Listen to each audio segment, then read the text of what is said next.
talk about mind control. You still listen to me, but you don't like me though. Still nod your head like you ate a lightning bolt. And on the ride home, you start to laugh and poke, prod and throw jokes at me. But it's all good, cause I'm laughing. Ha ha. Gather round, children, listen up, adults are in the building. Sit down, Indian style, seeing spirits smoking leaf in the wild.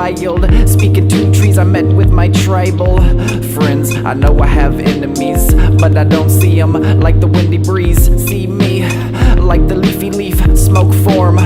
No dorm in my past, present, or future. The future belongs to those who believe in the beauty of their dreams. The future belongs to those who believe in the beauty of their dreams.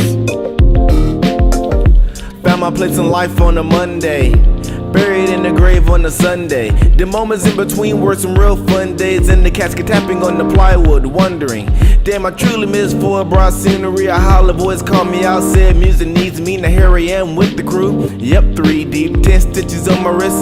To the memories, belligerent, tumbling off of a building, screaming, got my words, hoping that you all feel me. My only fear in life is not to be free. I guess I'm fucked living in this washed up society. I am a leader, please do not follow me. I'm from a place where we 50-50 on red beans for light years, and you can't hear a fucking pin. I'm completely out of words. The end.